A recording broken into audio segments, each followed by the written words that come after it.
दोनों हाथ को जोड़ करके प्रणाम किया, कहा मैं दशरथ नंदन राम आपको प्रणाम करता हूं। मां बाबा कहाँ है? आप अकेले अकेले घूम रही हैं जंगल में। और जैसे भगवान राम ने ये बात कही, सती मैया के पांव के नीचे से धरती खिसक गई, पूरा शरीर कांपने लगा। अपने अपराध का पता चला, निज अज्ञान राम पर आना, मैं शंकर कर कहा न माना। मैंने अपने पति के बातों पर विश्वास नहीं किया, मैंने राम जी पर संशय कर लिया। बिना कुछ कहे सती मैया भगवान शंकर के पास गईं। बाबा ने कुछ नहीं पूछा, सीधा कहा, लीन्ह परीक्षा कवन विधि, कहु सत्य सब। भगवान शंकर ने कहा कि आपने जिस विधि से परीक्षण लिया है वो विधि बताइए मुझे। मां सती सत्य बताना चाहती थी, परंतु जिस माया का रूप धारण किया था उसी माया ने सिर पर आसन जमा लिया और सती मैया के मुख से असत्य निकल गया। मैया बोली, प्रभु कछु न परीक्षा लीन्ह गोसाई, कछु न परीक्षा लीन्ह गोसाई, कीन्ह प्रणाम तुम्हारे नाई, कीन्ह प्रणाम तुम्हारे नाई।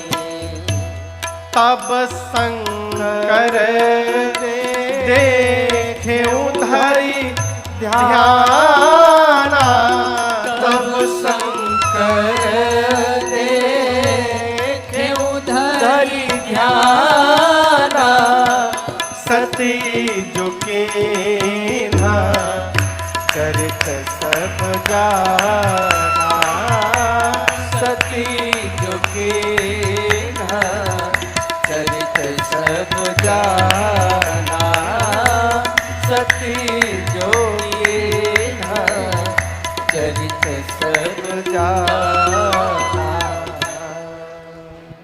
मां ने असत्य कह दिया, प्रभु मैंने कोई परीक्षण नहीं किया।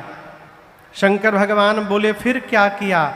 मैया बोली, जो आपने किया प्रभु, जैसे आपने ऊपर से ही उनको प्रणाम कर लिया था उसी प्रकार मैं भी पास नहीं गई, दूर से ही प्रणाम करके चली आई।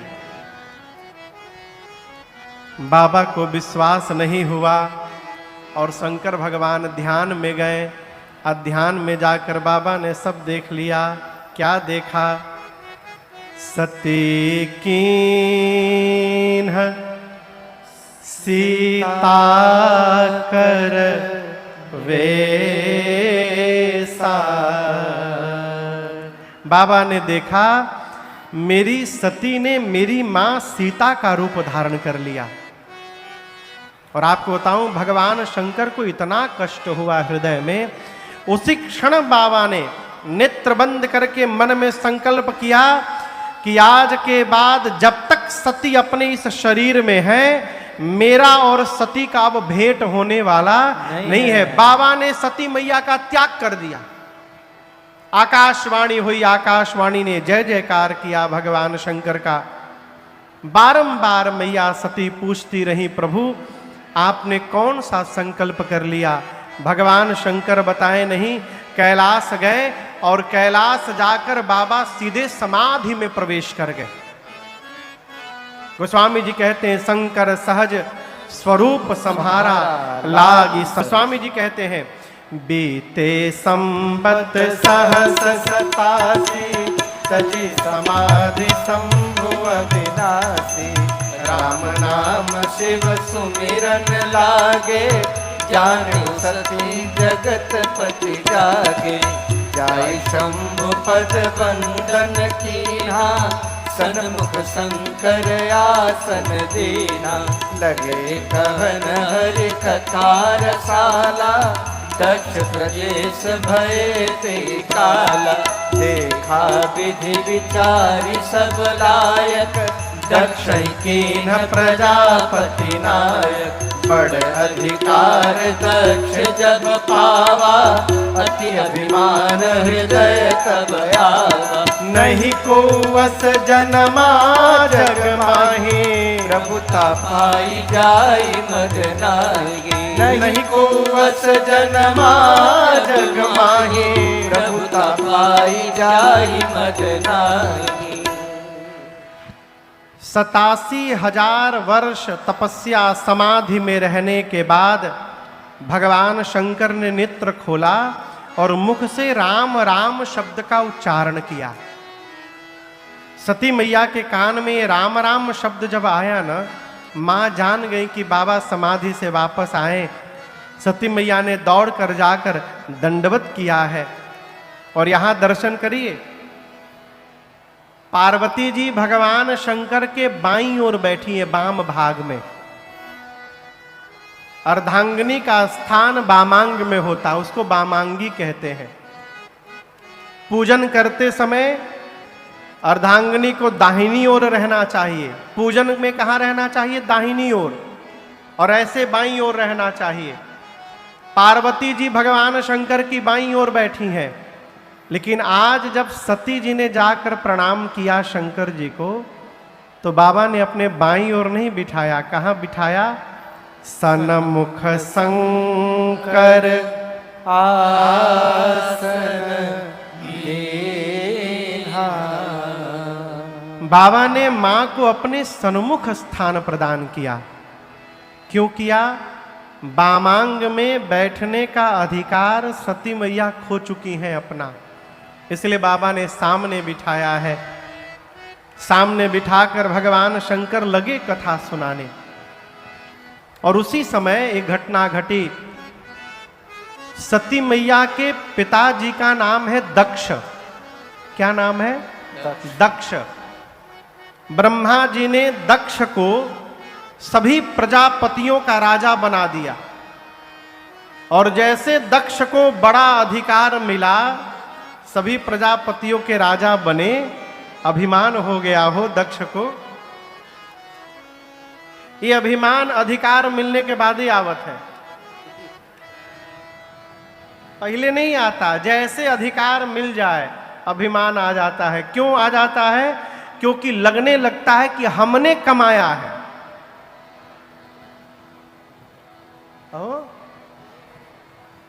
गोस्वामी जी तो बहुत कड़ा हो गए यहाँ पर। गोस्वामी जी, ये मानस की एक चौपाई है, एकमात्र तो नहीं कहेंगे, एक और चौपाई है, लेकिन ये चौपाई एक विशेष चौपाई है। इसके प्रारंभ में भी नहीं है और अंत में भी नहीं है। गोस्वामी जी कहते हैं कि नहीं को अस जनमा जग माही। संसार में ऐसा कोई जन्म नहीं लिया। कौन? प्रभुता पाए जाहि मद नाही। प्रभुता मिलने के बाद मद न हो, अभिमान न हो, ऐसा कोई जन्म नहीं लिया। लेकिन मैं आपसे बात कहूं, अभिमान नहीं होगा। कैसे नहीं होगा? जब हनुमान जी की तरह रहेंगे तब नहीं होगा। जिस कार्य को कोई भी कपि नहीं कर पाया, उस कार्य को हनुमान जी गए, समुद्र पार करके लंका में गए, सीता मैया का पता लगाया, लंका बन उजाड़े, लंका में आग लगा दिए और लगा के वापस आ गए। और आपसे कहूं, हनुमान जी जब जा रहे थे तो समुद्र के किनारे कपियों से बोले कि मैं जब तक सीता मैया का पता लगाकर नहीं आ जाता हूं, आप लोग जाइएगा मत, यहीं किनारे बैठे रहिएगा। हनुमान जी पता लगा कर आए और सबको लेकर के गए। हनुमान जी क्यों ऐसा किए? हनुमान जी सोच रहे थे कि सबको लेकर के जाएंगे ना तो कहा जाएगा कि सभी कपियों ने मिल करके पता लगाया है सीता जी का, इसलिए हनुमान जी अकेले नहीं गए, सबको लेकर के गए। लेकिन वहां पर जाने के बाद जामवंत जी ने भगवान से कहा, प्रभु प्रभु की कृपा भयउ सब काजू, जन्म हमार सुफल आजू। जामवंत जी कहते, प्रभु ये जो हनुमान जी है ना, इन्होंने सभी कपियों के प्राण की आज रक्षा कर दी है। ये सब कार्य सीता जी का पता लगाना हनुमान जी ने किया है प्रभु। राम जी सुने तो राम जी मुस्कुराए। राम जी ने कहा, हनुमान जी कहू कपि रावण पालित लंका, केहि विधि दहेउ दुर्ग अति बंका। हे हनुमान जी, रावण की लंका जिसमें बिना रावण की अनुमति के पवन भी प्रवेश नहीं कर सकते, सुर नर मुनि को नाही, जही नमो हमाया प्रभु। ये बात वाला नहीं बोल रहा था। ऐसा राखे सी कौन स्वतंत्र, मंडलीक मणि रावण राज करई निज मंत्र, राज करई निज तंत्र। देवता मुनि नर ऐसा कोई नहीं था जिसको रावण ने स्वतंत्र छोड़ा हो, सबको गुलाम बना लिया। सूर्य नारायण जाकर लंका में पूछते थे रावण से, उगी, रावण कहता था 10 मिनट बाद, खड़े रहते थे। पवन देव जाकर रावण की लंका में झाड़ू लगाया करते थे। ये आतंक रावण का। राम जी पूछते हनुमान जी से कि ऐसे दुर्ग लंका में हनुमान जी आप कैसे चले गए और जाकर के आपने आग लगा दिया, वन उजाड़ दिया, ये सब कैसे किया? हनुमान जी क्या बोले? हनुमान जी ये नहीं बोले प्रभु ऐसे पटका, वैसे मारा, ऐसे किया, ये नहीं बोले। हनुमान जी क्या बोले?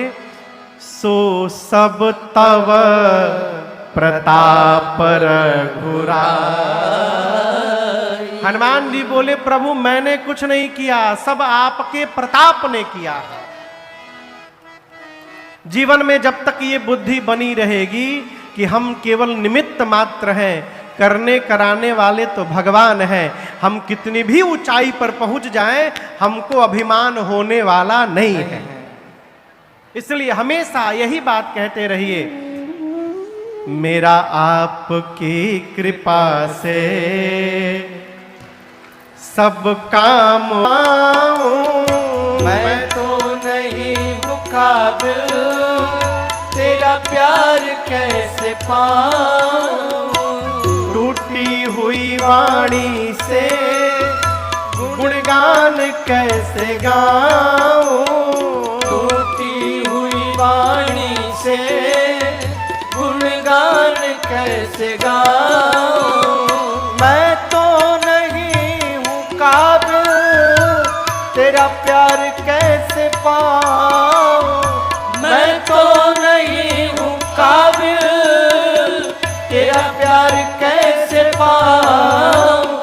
टूटी हुई वाणी से गुणगान कैसे गाऊं। टूटी हुई वाणी से गुणगान कैसे गाऊं। तेरी कृपा से। अभिमान कब नहीं होगा? जब हमेशा यही गाते रहेंगे, अरे मेरा आपकी कृपा से सब काम हो रहा है। दक्ष को जैसे अधिकार मिला, अभिमान हो गया। और आपको बताऊं, दक्ष अपने दामाद भगवान शंकर जी को ही अपना शत्रु मानते थे। शत्रु क्यों मानते हैं? दक्ष को लगता है कि मेरे दामाद ने मेरा अपमान कर दिया। कब अपमान कर दिया? एक बार ब्रह्मा जी के यहां सभा थी, दक्ष गए तो सभी देवताओं ने खड़े होकर के अभिवादन किया, छोड़ ब्रह्मा विष्णु और महेश। दक्ष को लगा कि ब्रह्मा जी और विष्णु जी नहीं खड़े हुए, कोई बात नहीं, लेकिन ये शंकर तो मेरे दामाद हैं, ससुर जी आए और दामाद खड़े नहीं हुए, और इसी को मान लिया कि मेरा अपमान कर दिया। जैसे अधिकार मिला, भगवान शंकर को अपमानित करने के लिए दक्ष ने हरिद्वार के कनखल में यज्ञ की रचना की और सभी देवताओं को बुलाया, छोड़ ब्रह्मा विष्णु महेश। कैलाश में बाबा मां सती को कथा सुना रहे हैं और देवता अपनी अपनी देवियों के साथ विमान में बैठकर यज्ञ में भाग लेने जाने लगे। कैलाश से है, बाबा ने पूरी बात बताई तो मां ने कहा, प्रभु पिता के घर में उत्सव है, यदि आपकी आज्ञा अनुमति मिले तो मैं भी उत्सव देखने चली जाऊं। शंकर भगवान ने कहा, देवी आप जो कह रही हैं उचित कह रही हैं, लेकिन आपके पिताजी ने हम लोगों को न्योता नहीं दिया है। और एक बात कहूं, जीवन में 4 स्थान पर बिना बुलाए जाना चाहिए, बिना निमंत्रण के। कहां कहां? पिता के घर, सदगुरु के घर, स्वामी के घर और अपने मित्र के घर। 4 स्थान से निमंत्रण नहीं ढूंढना चाहिए देवी, परंतु यदि अपमानित करने के लिए जानबूझकर नहीं बुलाया गया है तो मैं कहता हूं, तहां गए कल्याण न हो। भगवान शंकर बोले तब वहां बिल्कुल नहीं जाना चाहिए। बाबा फिर मना किए, सती मैया नहीं मानी और अंत में भगवान शंकर ने अपने मुख्य गणों को साथ में लगा करके सती मैया को विदा कर दिया।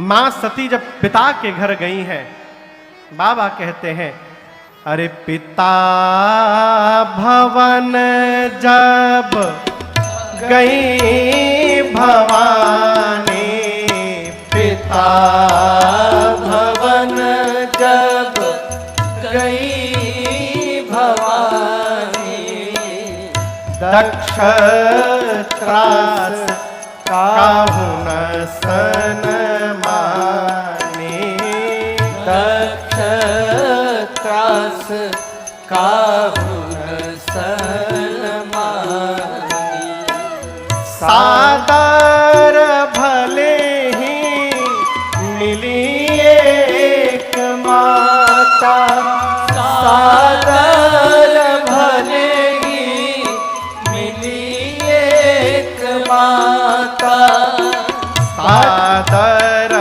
भले ही मिली एक माता, सादर भले ही मिली एक माता, भगिनी मिली बहुत मुस्कुराता, भगिनी मिली बहुत मुस्कुराता, भगिनी मिली बहुत मुस्कुराता।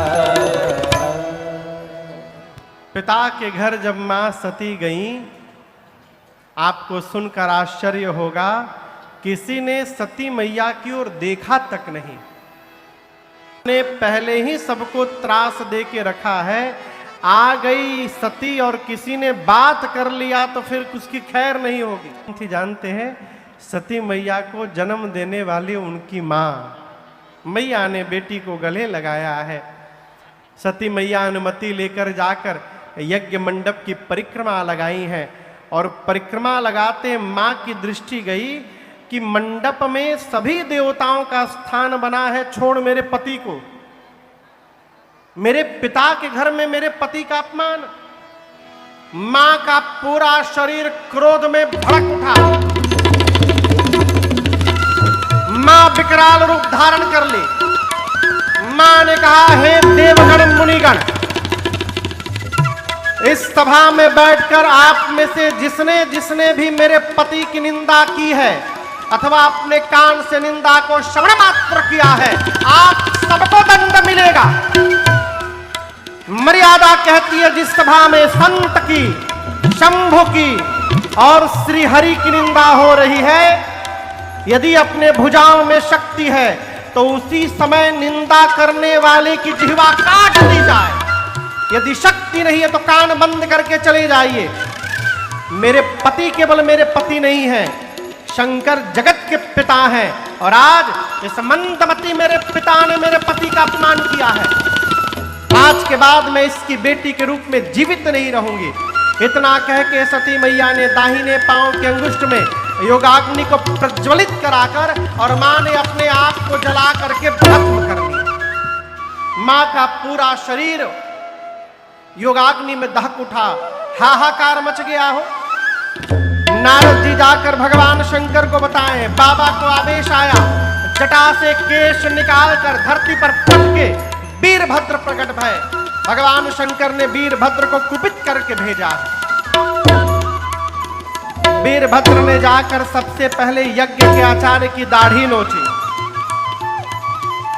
यज्ञाचार्य की दाढ़ी नोच ली। किसी देवता का पीठ तोड़ा, किसी का आंख फोड़ा, किसी का दांत तोड़ा। दक्ष के सर को पकड़ा, हाथ से घुमाया, धड़ से उखाड़कर ले जाकर अग्नि कुंड में यज्ञ की पूर्णाहुति कर दी। बाबा के गण यज्ञ को विध्वंस करने लगे। ये प्रसंग कह रहा है किसी से बदला लेने के लिए भी यदि आप सत्कर्म करे जाएंगे तो आपका सत्कर्म पूर्ण होने वाला नहीं है। रुद्र गणों ने यज्ञ को विध्वंस कर दिया। बाद में भगवान शंकर को श्रीहरि को बुलाकर यज्ञ की रक्षा कराई गई। इधर सती मैया मरने से ठीक पहले सती मरत हरिसन बर मांगा, सती मरत हरिसन बर मांगा। जन्म जन्म शिव पद अनुरागा, जन्म जन्म शिव पद अनुरागा। तेहि कारण हिमगिरि गृह जाई, तेहि कारण हिमगिरि गृह जाई। जनमी पार्वती तन पाई, जनमी पार्वती तन पाई। जनमी पार्वती तन पाई, जनमी पार्वती तन पाई। सती मैया ने मरने से पहले राम जी से वरदान मांगा कि प्रभु जन्म जन्म शिव पद अनुरागा। सती मैया कहती है कि प्रभु अगले जन्म में भी मैं बाबा के ही चरणों की दासी बनूं, इसके अलावा हमें आपसे कुछ नहीं चाहिए। और इसी वरदान के कारण सती मैया का शरीर शांत हुआ और हिमांचल महाराज के घर में पार्वती मैया के रूप में सती मैया ने दोबारा जन्म लिया है। आइए एक बार भाव और श्रद्धा के साथ सभी लोग पूरी ऊर्जा से कहेंगे, बोलिए पार्वती मैया की जय। पार्वती मैया का जन्म हुआ हिमालय के घर में। नारद जी पहुंचे हिमांचल महाराज के घर। हिमांचल जी ने नारद जी का स्वागत किया, पांव पखारा, पूजन किया है। पार्वती जी को बुलाकर प्रणाम करवाया और कहे, हे नारद जी, आप तो त्रिकालदर्शी हैं, मेरी बिटिया की हाथ की रेखा देखकर बताइए तो इसमें क्या क्या दोष गुण लिखा हुआ है। नारद जी पार्वती जी का हाथ लिए अपने हाथ में और कहे, महाराज आपकी बेटी तो समस्त सद्गुणों की खानी है। आपकी बेटी का नाम उमा अंबिका भवानी होगा। आपकी बेटी का सौभाग्य अखंड होगा महाराज। आपकी बेटी के नाम से संसार की देवियां, स्त्रियां अपने अपने जीवन में पातिव्रत धर्म का पालन करेंगी। आपके बेटी के कारण महाराज आपको यश कीर्ति की प्राप्ति होगी। हिमांचल जी बोले दोष नहीं है मेरी बेटी में कोई। नारद जी बोले बेटी में तो नहीं है, लेकिन इनके जो पति होने वाले हैं उनमें थोड़ा दिखाई पड़ रहा है। कहिए तो उनका बतावें। नारद जी से हिमांचल जी बोले बताइए। नारद जी बोले नोट करते जाइए, हम एक एक बता रहे हैं।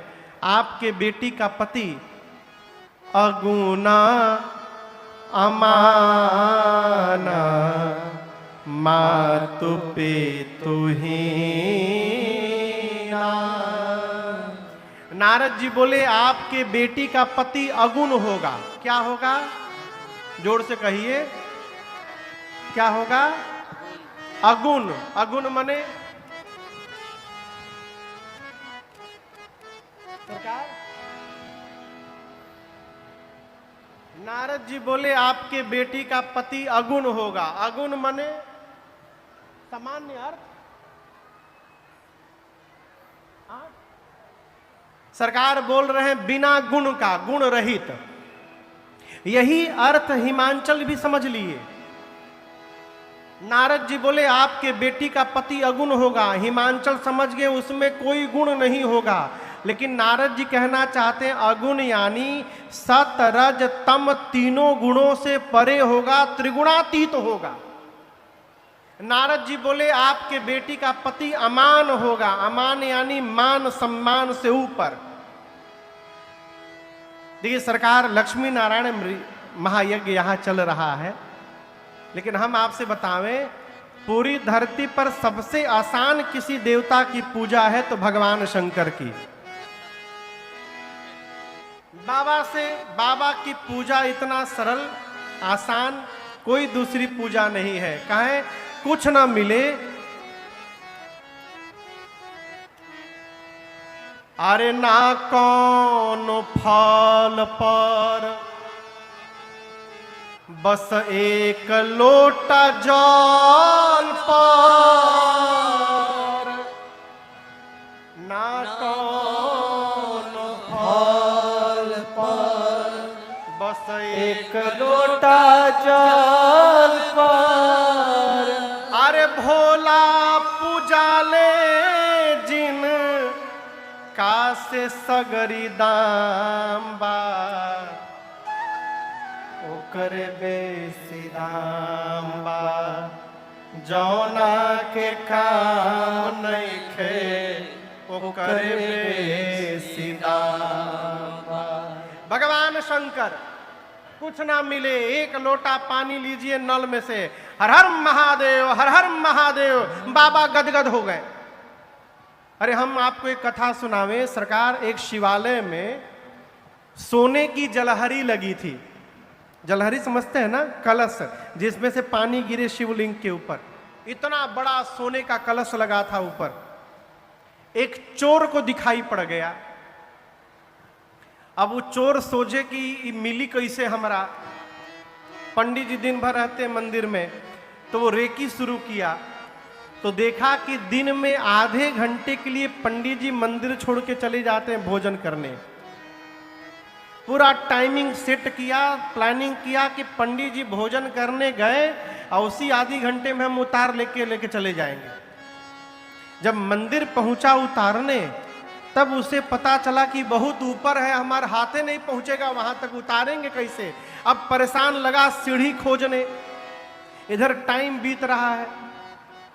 अंत में कहा कि अब कोनो उपाय नहीं है, तो शंकर भगवान को प्रणाम करके कहा बाबा माफ करिएगा, हमरी लगे दूसर कोनो उपाय नहीं है, अब हमको क्षमा करिएगा। शिवलिंग के ऊपर ही पांव रख के खड़ा हो गया और वो कलश उतारने लगा। जैसे उतारा तब तक पंडित जी आ गए। चिल्लाए पंडित जी, पकड़ो पकड़ो, चोर चोर चोर। जैसे पंडित जी चिल्लाए साक्षात भगवान शंकर प्रकट हो गए मंदिर में। पंडित जी तो कांपने लगे, कहे प्रभु आपने हमको दर्शन दे दिया प्रभु। शंकर भगवान बोले